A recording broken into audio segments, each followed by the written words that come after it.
Hello, I'm doing a short commentary on the Pennsylvania Vehicle Code, Section 1101. What many people fail to realize that Pennsylvania had a state board of censors, and it's my allegation that the Vehicle Code is infested with deceptive generic terminology. I want to start off by looking at the definition for registration. Before I could continue, there's a lot of important words and or phrases that were not defined. They're missing from Section 102. There's no definition for a certificate of title. There's no definition for a certificate of origin. There's other important definitions that are missing. Now, getting back to this registration, fails to mention that there's two, not just one.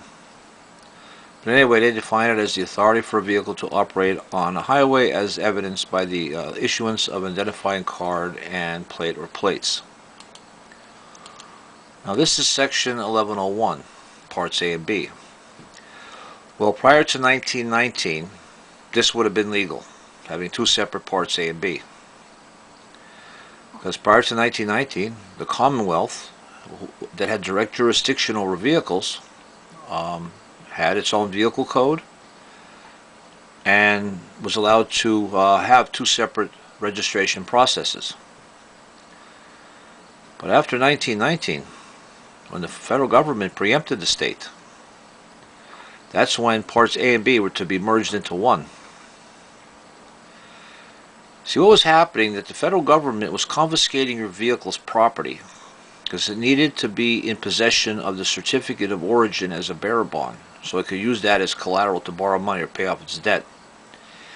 And in return for being so patriotic and donating your property to the federal government, the vehicle was to receive a permanent registration good for the life of the vehicle for at least 20 years. But the federal government couldn't come out of the closet and explain that, because who's going to want to buy a car they couldn't own?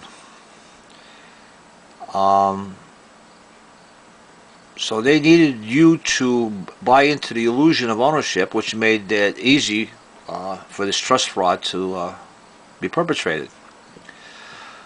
So let's get back to Part A. It talks about the owner of the vehicle. Well, you are the owner until you sign the application for certificate of title.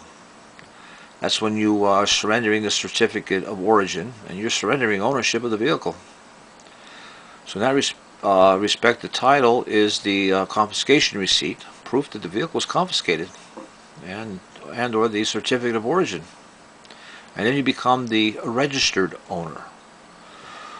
Well, think for a moment. If you're the registered owner, then that means the vehicle is registered, and the title is actually a registration certificate of title of the vehicle. You see, they censored the word registration from Part A, but like I said, you go to a title, it doesn't say owner of a vehicle, it says you're the registered owner of a vehicle. And then getting back to that Section 102, you will not find a definition for a registered owner. You will find the archaic definition of owner. Well, after 1919, the only owner is the federal government. You, as the registered owner, you have property rights. You see, and when Part B was separated from the certificate of title, because the title did come, according to the federal plan, the certificate of title did come with a use clause.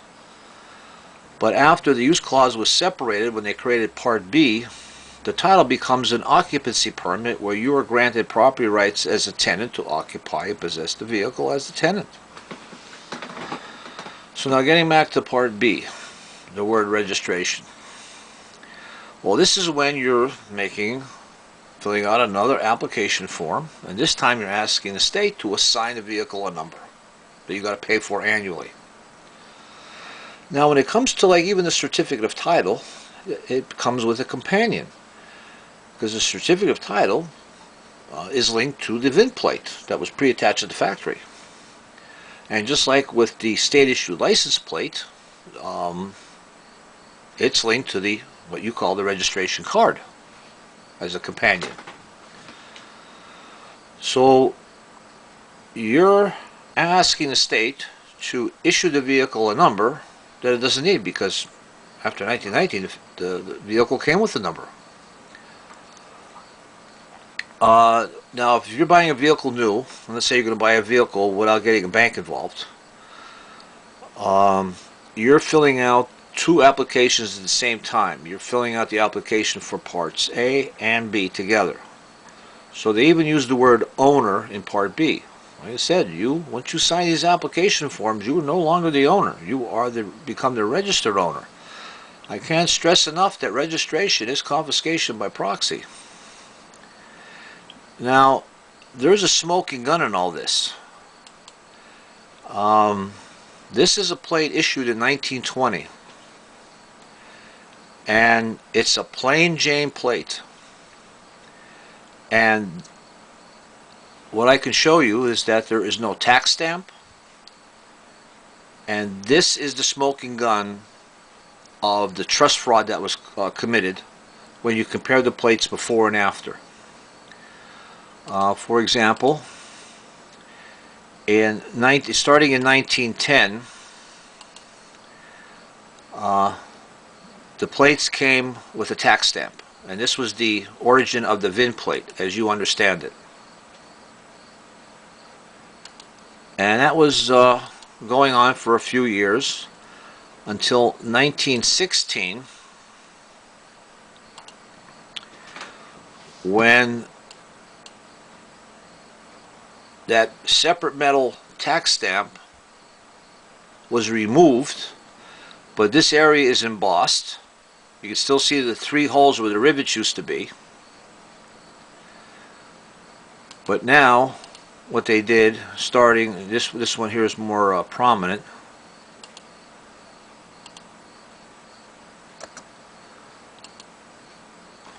That the plate had there was a separate number. So a plate actually had two sets of numbers. It had the big embossed number, but then it had its tax stamp. This was the beginning of what you understand as the VIN plate.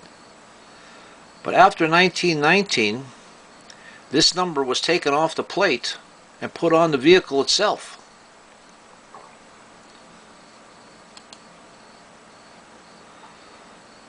So to try and sum up for now, to complete Part A, there is a registration process, and that's for the vehicle itself. Part B is a secondary registration process where you're asking the state to assign a number for the vehicle. After 1954, all state-issued license plates became vanity plates, and this officially started in 1969 when the VIN plate became public access. That changed the ball game. I'm bringing this out because starting in 2017, the state-issued license plate will no longer have an expiration date visible. Well, that's just like your VIN plate. You look at the VIN plate; it has no expiration date. We're getting conned again, because now the state-issued registration plate is going to become a permanent plate. Well, you already have a permanent plate. We don't need any other number than the federal trust agreement number.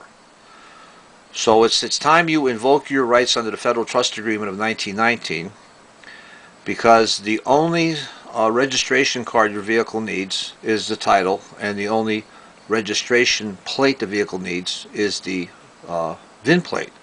In fact, starting in 1919, the number that was embossed on the license plate was supposed to be the vehicle's VIN plate number, but you waived that and asked the state to issue you a different number, one that they could charge you money for, because the VIN plate, they would have it to emboss on the plate free of charge.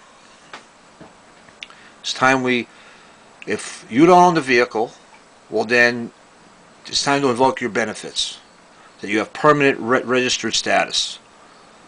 I mean, for years the state's been claiming they need all this money for roads or whatever. What are they doing with the money? They're going to squander it. They're going to put it in their pensions, exorbitant salaries, and pay for seminar trips to Las Vegas or the Bahamas. Well, every year the roads and the bridges are getting in worse and worse shape.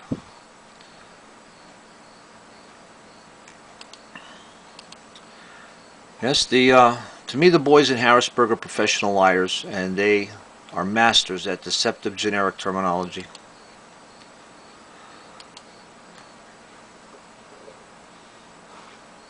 So, like I said, this is just like a preliminary summary, just to get some thoughts out. So, until I do another one,